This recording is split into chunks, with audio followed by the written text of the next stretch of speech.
நம்ம super star ரஜினியை பற்றி ஒரு தகவல் சொல்கிறேன்னு சொல்லியிருந்தேன் இல்லைங்களா? அந்த வீடியோ கொஞ்சம் ஆதாரங்களோட ரெடி பண்ணியிருக்கேன். என்ன ஒரு விஷயம்னாக்கா, நம்ம தமிழ்நாட்டு மக்கள் ஒருத்தர் மேலே மதிப்பு வச்சாங்கன்னா அவங்கள ஓஹோன்னு கொண்டாடுவாங்க. அவர் மேலே ஒரு சின்ன வெறுப்போ அல்லது தவறான கருத்துக்களோ வந்துடுச்சுனாக்கா அவரை உடனே தூக்கி எறிஞ்சிருவாங்க. இது நம்ம மக்களுடைய பழக்கம். அப்படித்தான் நடந்தது ரஜினியோட விஷயத்திலையும். ரஜினி நல்லா ஒரு வருஷத்துக்கு 5 படம்னாலும் 5 படமும் சூப்பர் ஹிட் படமாக வந்துட்டு இருந்தது. அப்படி இருந்த நேரத்தில், ஏன்னா இப்போ நீங்கள் 78லயே பார்த்தீங்கன்னாக்கா 4 சூப்பர் ஹிட் படங்க, மொத்தம் 5 படம் வெளிவந்தது. 5வது படம் வந்துட்டு அவள் அப்படித்தான் அப்படின்னு ஒரு படம். அந்த படத்தில் வந்துட்டு அந்த கதையினுடைய அமைப்பு அதெல்லாம் வந்துட்டு வேற விதமாக இருந்ததுனால பெரும் அளவுல அது சக்சஸ் ஆகல.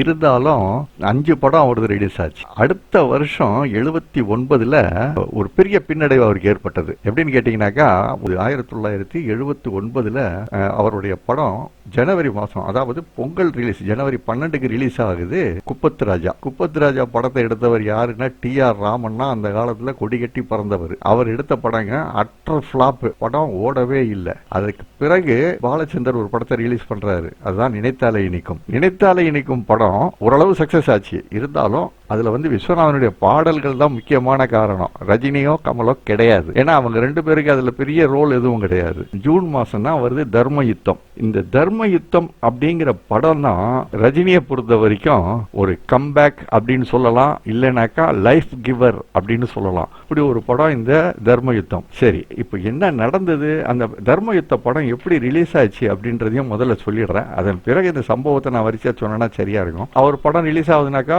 3-4 தியேட்டர், முக்கியமான தியேட்டர்கள்ல ரிலீஸ் ஆகும். ஆனா தர்ம யுத்தம் படம் பாத்தீங்கன்னாக்கா தேவி குரூப், தேவியில ரிலீஸ் ஆகுது. நல்லா கவனிக்கங்க, தேவி குரூப்ல தேவி தியேட்டர்ல தமிழ் படம் ரிலீஸ் ஆகுது அப்படின்னாக்கா அதுக்கு உத்தரவாதம் கிடையாது. எப்படின்னு கேட்டீங்கன்னாக்கா, தேவி தியேட்டர் பர்டிகுலரா இங்கிலீஷ் படத்துக்கான தியேட்டர். அது அங்க இங்கிலீஷ் படம் தான் போடுவாங்க. அந்த ஸ்கிரீனோட அமைப்பும் அந்த மாதிரியா இருக்கும். அந்த காலகட்டத்தில் சென்னையில வேற எந்த தியேட்டர்லயுமே அந்த மாதிரியான ஒரு ஸ்கிரீன் பார்க்க முடியாதுங்க. அவ்வளோ வளைவா இருக்கும் அந்த ஸ்கிரீன். அது ஸ்பெஷலா மேட் ஃபார் இங்கிலீஷ் மூவிஸ், அந்த சினிமா ஸ்கோப்போ அது மாதிரி படங்கள் போடுறதுக்காக வேண்டி. அதுல இந்த தர்ம யுத்தத்தை ரிலீஸ் பண்ணும் போதே மக்களுக்கு ஒரு சின்ன ஒரு சந்தேகம். ஏன்னா மக்கள் ஏற்கனவே அந்த மனநிலையிலையும் இருந்தாங்க, ரஜினி படத்தை பெருசா ரசிக்காத மாதிரி. இதோட சேர்த்து தேவியை சேர்த்து முரளி கிருஷ்ணா அப்படின்னு ஒரு தியேட்டர்ல படம் ரிலீஸ் ஆச்சு. அந்த முரளி கிருஷ்ணா தியேட்டர் எப்படின்னாக்கா அமிஜகர பக்கத்துல இருக்கிறது. அங்க பெரும்பாலும் பெரிய ஹீரோக்களோட படங்கள்லாம் ஃபர்ஸ்ட் ரன்னுக்கு ரிலீஸ் ஆகாது. அந்த மாதிரியான ஒரு தியேட்டர்.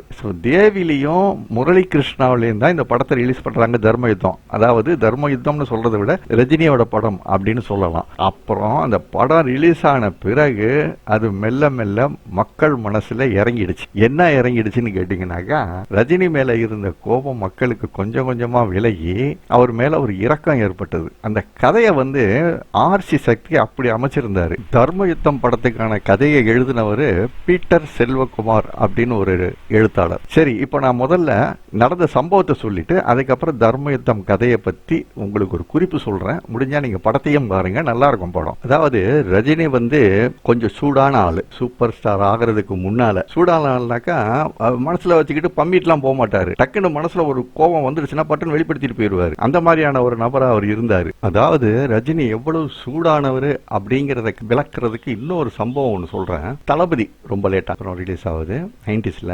தளபதி படம் ஷூட் நடக்கும்போது ஒரு பத்திரிகை நிருபர், ரெகுலரா சினிமா தகவல் மட்டுமே போடுற ஒரு நிருபர், அந்த நிருபர் தளபதி படம் ஷூட்டிங் நடக்கும் போது அங்கே யமுனை ஆற்றங்கரையிலேயே அந்த ஷூட் நடக்கிற நேரத்தில் அவர் அங்க போறாரு. அந்த நிருபர் அங்க போயிட்டு ரஜினிகிட்ட உட்கார்ந்து பேசுறாரு. பேசும்போது அந்த ரஜினியோடைய பேச்சு, அந்த பழக்க வழக்கங்கள்லாம் பார்த்துட்டு அவர் ரொம்ப வியப்பா ஒரு சம்பவம் சொல்றாரு. நான் இந்த தளபதி ஷூட்டிங்ல பார்த்த ரஜினி முழுக்க முழுக்க வேற ரஜினி. நான் முன்ன பார்த்த ரஜினி கிடையாது. இன்னைக்கு அவர் ரொம்ப மனப்பக்குவத்தோடையும் ஒரு தெளிவோடையும் ஒரு சிறந்த மனிதரா இருக்கிறாரு, நல்ல கண்ணியமிக்கவரா இருக்காரு அப்படின்னு சொல்லிட்டு அந்த நிருபர் சொல்றாரு. இது ஒரு நல்ல உதாரணம் அன்றைக்கு ரஜினி எப்படி இருந்தாரு அப்படிங்கிறதுக்கு. ஒரு தடவை என்ன ஆச்சுனாக்கா, பொதுவெளியில ஒரு பத்திரிகை நிருபர், அப்புறம் பேர் சொல்ல வேணாம்னு நினைக்கிறேன், பேர் அவர் சொல்லுவார், ஆதாரம் சொல்றவர். பத்திரிகை நிருபர் என்ன பண்ணிட்டார், ரஜினியை பார்த்து ஏடா கூடமா ஏதோ ஒரு கேள்வி கேட்க ரஜினி உடனே டென்ஷன் ஆகி டப்புன்னு அடிச்சிட்டாரு. இது பிரச்சனை ஆகி போச்சு. அவரு போயிட்டு பத்திரிகையாளர் சங்கத்துல போய் கம்ப்ளைண்ட் பண்ணிட்டாரு. பத்திரிகையாளர் இதுல சங்கத்துல போய் கம்ப்ளைண்ட் பண்ணாக்கா அது கோர்ட்டுக்கு போறதுக்கும் வாய்ப்பு இருக்கு. ஏன்னாக்கா நேரம் ரஜினியை கூப்பிட்டு வச்சு விசாரிக்க முடியாது இல்லையா? அதனால கோர்ட்டுக்கு போறதுக்கான வாய்ப்பு இருக்கு. இப்ப என்ன ஆகுதுன்னாக்கா, ரஜினி அடிச்சதுனால அடிச்ச செய்தி பத்திரிகைகள் எல்லாத்திலையும், ஏன்னா ஒரு பத்திரிகை நிருபரை அடிச்சிட்டாக்க மொத்த பத்திரிகைக்காரங்களும் ஒன்னா கூடி சவுண்டு கொடுப்பாங்க. இன்னைக்கு அந்த மாதிரி இல்ல, பட் அப்போ இருந்தது. உடனே எல்லாரும் சேர்ந்து சவுண்டு கொடுப்பாங்க. இது வந்துட்டு ஒரு கெட்ட இமேஜை வந்து பெருசா கிரியேட் பண்ணி விட்டுடும். அந்த மாதிரியான சூழ்நிலை அது. அப்போ அந்த நேரத்துல வந்து அவருக்கு ஒருத்தர் உதவுறாரு. எப்படி உதவுறாருன்ற அவர் சொல்றதையே நான் இங்க உங்களுக்கு ஆடியோவா வைக்கிறேன். அப்புறம் கொஞ்ச நாளைக்கு முன்னாடி ரஜினிகாந்த் இதுல இருந்தான், காயப்பட்டால எமர்ஜென்சி பீரியட், கலைஞர் கவர்மெண்ட், நான் எம்ஜிஆர் ஒன்னா இருக்கிற நேரத்துல இவன் என்ன பண்ணி போட்டான், யாரோ அடிச்சு போட்டான் ஸ்கூட்டர்ல இருந்து. அவன் அப்போ ஒரு சின்ன பத்திரிகை நடத்திக்கிட்டு இருந்தான், சும்மா ரெட்டு பக்கம். அவன் பத்திரிகையாளர் சங்கத்துல புகார் கொடுத்தான். குடிச்சு மூடி போடுவாங்க என்னமோன்ட்டு இவனை பிடிச்சி மென்டல் ஆஸ்பத்திரியில சேர்த்து, இவன் பான் பராக் போடுறான், அதனால இவனுக்கு மென்டல் ஆயிட்டான், சும்மா ஒரு பொய் சர்டிஃபிகேட் வாங்கி அது கேஸ் குளோஸ் பண்ணி கொடுத்தேன். அப்புறம் அந்த கேஸ் குளோஸ் ஆச்சு. பான் பராக்குக்கும் பைத்தியத்துக்கும் சம்பந்தமே இல்லை. அந்த நேரத்துல நரம்பு தளர்ச்சி வரும், அதுவும் ஒரு காரணம். ஆனா அதுதான் காரணம்னு நாங்க சும்மா புழுது விட்டோம். இப்போ பேசிய இந்த குரலுக்கு சொந்தக்காரர் வந்துட்டு மிஸ்டர் பழனி பாபா. பழனி பாபா கேள்விப்பட்டிருப்பீங்க.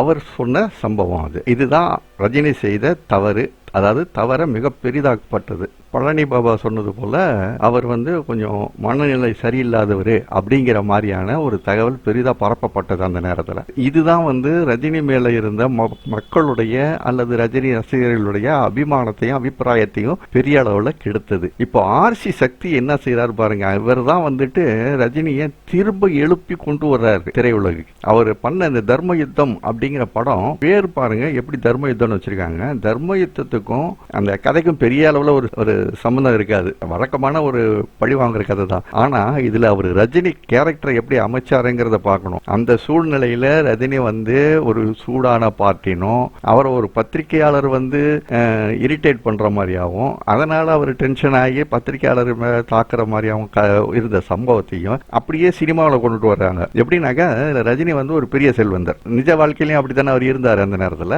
பெரிய செல்வந்தர்.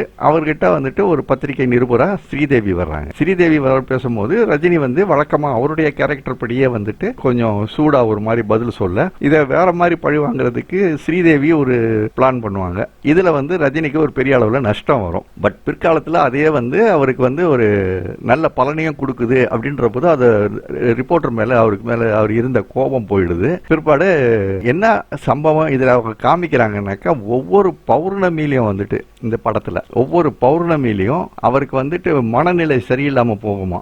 ஏன்னாக்கா, அவருடைய பெற்றோர்களை கொல்ற காட்சி அவர் கண்ணால பார்த்ததுனால அவர் மனசுல ஒரு பாதிப்பு ஏற்பட்டிருக்கு. அது ஒரு பௌர்ணமி நாள்ல நடந்திருக்குது. அதனால ஒவ்வொரு பௌர்ணமியிலையும் வந்துட்டு அவர் தன்னுடைய நிலையை மறந்து ஒரு மோசமான நிலைக்கு வருவாரு. அப்போ அவரை வந்து யாராலையும் கண்ட்ரோல் பண்ண முடியாது அப்படின்னு சொல்லிட்டு வீட்லயே அவருக்கு ஒரு தனி அறை வச்சு அவரை சங்கிலியில கட்டி போட்டு வைப்பாங்க. அந்த மாதிரியான காட்சியை அதில் அமைச்சு வச்சிருந்தாரு. ஸோ நிஜ வாழ்க்கையோடைய இந்த சினிமாவையும் சேர்த்து அவர் மேல ஒரு சிம்பத்தியை பக்காவா கிரியேட் பண்ணி விட்டுறாரு ஆர்சி சக்தி. இது அந்த படத்தை சக்சஸ் ஆகி ஒரு 4 வாரம் 5 வாரத்துக்கு அப்புறமா தேவி தியேட்டர் முரளி கிருஷ்ணால மட்டும் ரிலீஸ் ஆயிருந்த இந்த படம் தேவிக்கு சொந்தமான அகஸ்தியா தியேட்டர்லயும் ரிலீஸ் பண்றாங்க. அகஸ்தியா 1300 சீட்டுக்கு மேல உள்ளது தியேட்டர். அது அங்கேயே ரிலீஸ் பண்றாங்க. படம் சக்சஸா ஓடுது. பௌர்ணமிக்கும் மனநிலை பாதிப்புக்கும் என்ன சம்பந்தம் இருக்குன்னு எனக்கு தெரியல. விஞ்ஞான பூர்வமா யாரு என்ன சொன்னாலும் கேட்டுக்க நான் தயாரா இருக்கேன். பட் யாராவது கமெண்ட்ல சொன்னீங்கன்னா சந்தோஷம். இதுக்கப்புறம் என்ன பண்றாங்கன்னாக்கா, இவரை வந்து மறுபடியும் இவருடைய நிலைமையை வந்து ஸ்திரப்படுத்துறதுக்காக வரிசையா பாருங்க எப்படி படம் வருதுன்னு.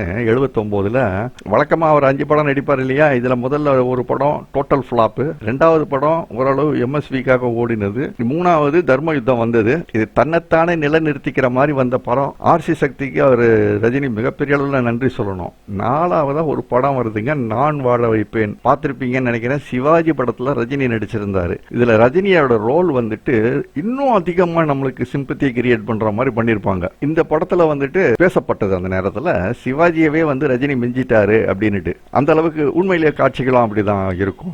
அதுக்கு அடுத்து கடைசியா 6லிருந்து 60 வரை அப்படின்னு ஒரு படம் வருது. இது SP முத்துராமன் பஞ்சு அருணாச்சலம் அந்த காம்பினேஷன்ல. இப்படியோ இது வந்து செப்டம்பர் மாசம் ரிலீஸ் ஆகுதுங்க இந்த படம். ஆகஸ்ட்ல வந்து நான் வாழ வைப்பேன். எப்படி அடுத்தடுத்து பாருங்க, மக்கள் மனசை வந்து அப்படியே ஜூலை விட்டு ஆகஸ்ட்ல நான் வாழ வைப்பேன், 6லிருந்து 60 வரை செப்டம்பர்ல ரிலீஸ் ஆகுது. மக்கள் மனசுல வந்து ரஜினி மேல இருந்த கோபம் முழுசா நீங்கி அவர் மேல ஒரு மிகப்பெரிய அனுதாபம் ஏற்படுது. அவரை மிக உயர்ந்த மனிதராகவும் சிறந்த மனிதராகவும் கண்ணியமானவராகவும் ஆக்கிடுது இந்த 6லிருந்து 60 வரை படம். நான் வாழ வைப்பேன் படத்திலையும் கடைசியில வந்து வந்து ரஜினி இறந்து போற மாதிரி தான் காட்சி அமைச்சிருப்பாங்க. ஸோ அது வந்து இன்னும் அதிகமான சிம்பத்தியை கிரியேட் பண்ணுச்சு.